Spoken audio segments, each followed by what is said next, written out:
Pemirsa, Jaksa Penuntut Umum menuntut 3 warga negara Australia terdakwa kasus penembakan 18 dan 17 tahun penjara.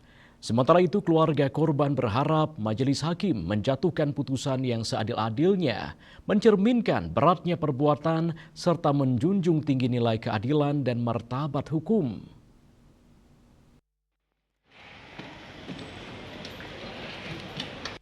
3 warga negara Australia terdakwa kasus dugaan pembunuhan WNA menjalani sidang dalam agenda tuntutan jaksa di Pengadilan Negeri Denpasar.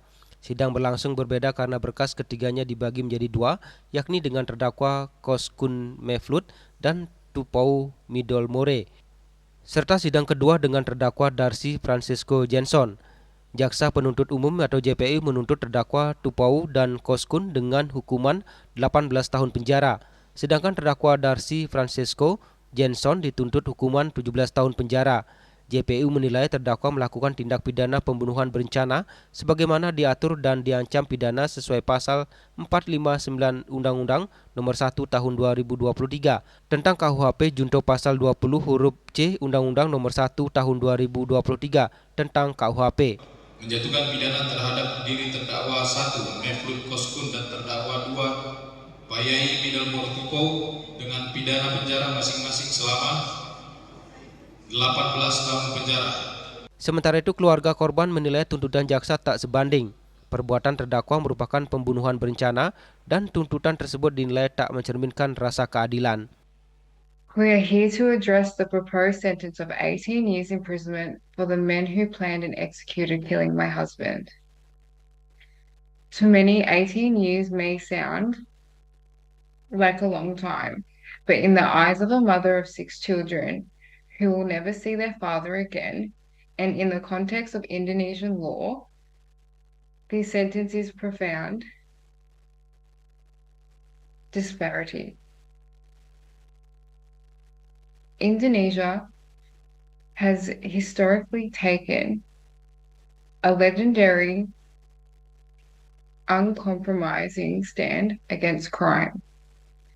We have seen drug offences, crimes involving substances, met with 20 years sentencing, life imprisonment, and even the ultimate penalty. Yet in this case, the deliberate destruction of a human life, a father and a husband, is being met with a significant lesson recommendation. Sedangkan kuasa hukum keluarga korban dari DNT Lawyer Sari Latif menyampaikan bahwa perkara ini tidak semata-mata soal lamanya pidana yang dijatuhkan, tetapi perkara tentang nyawa manusia, tentang kejahatan yang dilakukan secara terorganisir dengan senjata api ilegal. Berdampaknya seumur hidup bagi keluarga korban. Ia berharap majelis hakim menjatuhkan putusan yang seadil-adilnya, mencerminkan beratnya perbuatan, serta menjunjung tinggi nilai keadilan dan martabat hukum. Tuntutan tentunya yang dikatakan oleh yang disampaikan oleh JPU sepertinya tidak mencerminkan keseriusan dan dari premeditated murder itu tadi, perencanaan itu tadi, jadi dan brutalitas itu tadi yang mengambil nyawa. Hanya bisa berharap sekarang juga ya pastinya tentu kepada Tuhan dan kepada para hakim untuk benar-benar mempertimbangkan kasus ini, melihat semua fakta, data, dan juga semua unsur yang sudah dibacakan oleh jaksa penuntut umum. Raiswantaro, Bali TV.